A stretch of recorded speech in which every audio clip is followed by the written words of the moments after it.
تو وہی ہوا جس کے بارے میں ہم آپ کو بتا رہے تھے کہ اگر ہندوستان نے اپنی حدیں عبور کی تو اس کو منہ کی کھانی پڑے گی۔ پاکستان کی طرف سے ٹھوک بجا کے جواب دیا گیا۔ اس کو مانتے ہوئے ہندوستان کی ڈیفنس منسٹری کی اسپوکس پرسن نے یہ ٹویٹ کیا تھا، جس کے بارے میں نے آپ کو صبح بتایا، جس کے اندر وہ مان رہے ہیں کہ ان کے نقصانات کتنے ہوئے ہیں، 26 جگہوں سے پاکستان نے پینیٹریٹ کیا ہے، پاکستان کے کس قسم کے میونیشنز استعمال ہوئے ہیں، اور ہمارے کون کون سے ایریاز کے اندر ڈیمیج ہوا۔ یہ ان کا اپنا ٹویٹ ہے۔ اب اگر ان کی پوزیشن آپ دیکھیں اس ٹویٹ کے اندر تو آپ کو بتا رہے ہیں کہ ہمارا کوئی نقصان نہیں ہوا، پاکستان کی طرف سے یہ بالکل ڈس انفارمیشن کی کیمپین ہے، ہماری تمام بیسز جو ہیں وہ بالکل محفوظ ہیں، اور الٹا ہم نے پاکستان کا نقصان کیا ہے، اور پاکستان کا نقصان ان جگہوں پر کیا ہے۔ تو منطقی سوال بنتا ہے کہ نمبر ایک، تو اگر پاکستان نے آپ کا کوئی نقصان نہیں کیا تو آپ نے خود مانا کیوں اپنے نقصان کو کہ مغربی سرحد سے حملے ہو رہے ہیں، اس قسم کے حملے ہو رہے ہیں؟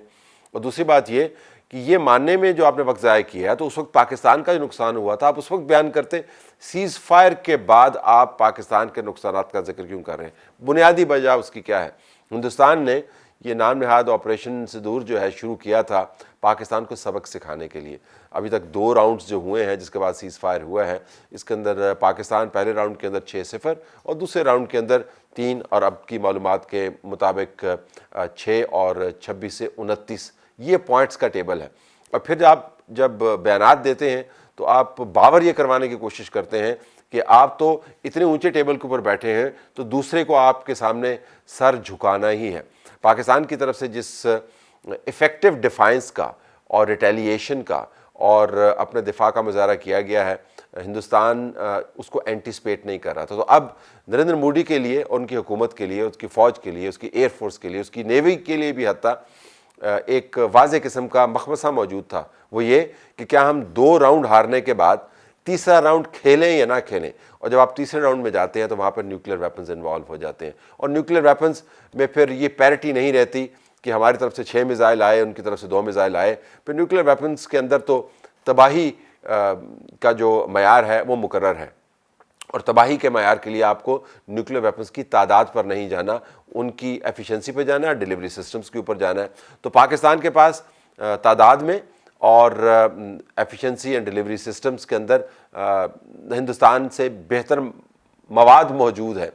تو آپ خود اس معاملے کو نیوکلیر نقطے کے اوپر لے کر گئے، اور پھر جب آپ نے نیوکلیر نقطے کے اوپر جا کر صورتحال کا موازنہ کیا تو پتہ چلا کہ جہاں پر آپ کا ایڈوانٹیج تھا اس ایڈوانٹیج کو استعمال نہیں کر سکے، پاکستان کو اطاعت پر مجبور نہیں کر سکے اور ٹھکائی لی۔ تو جب آپ نیوکلیر تھریش ہولڈ کے پاس جاتے ہیں تو وہاں پر تو پاکستان کا ایک ڈیسائسو کلنگ ایج ہے۔ خطرناک باتیں نہیں کرنی چاہیے، لیکن ان خطرناک باتوں کا آغاز پاکستان نے نہیں کیا تھا۔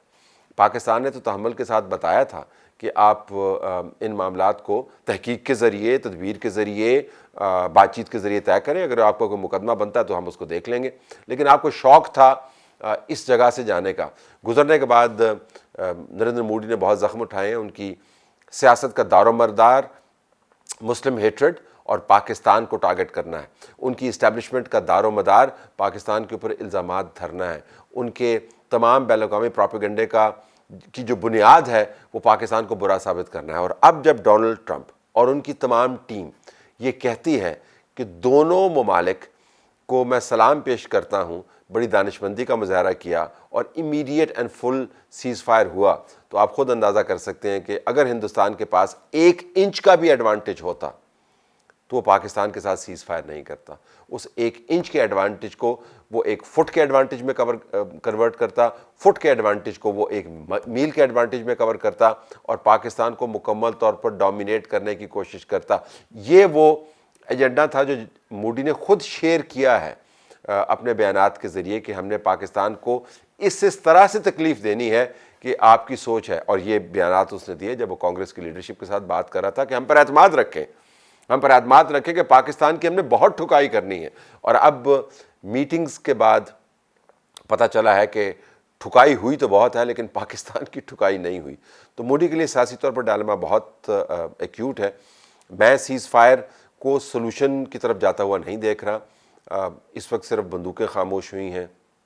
اس وقت ہندوستان کی مجبوری آڑے آئی ہے، پاکستان نے اپنے ایڈوانٹیج کو استعمال کیا ہے اور اس معاملے کو ایک پوزیشن آف سٹرینتھ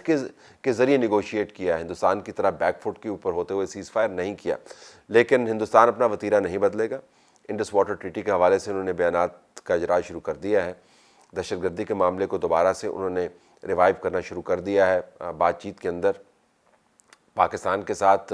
دوسرے معاملات کو ٹیک اپ نہ کرنے کے عزم کو بھی دہرانا شروع کر دیا ہے۔ تو ہندوستان نے اپنی خفت مٹانے کے لیے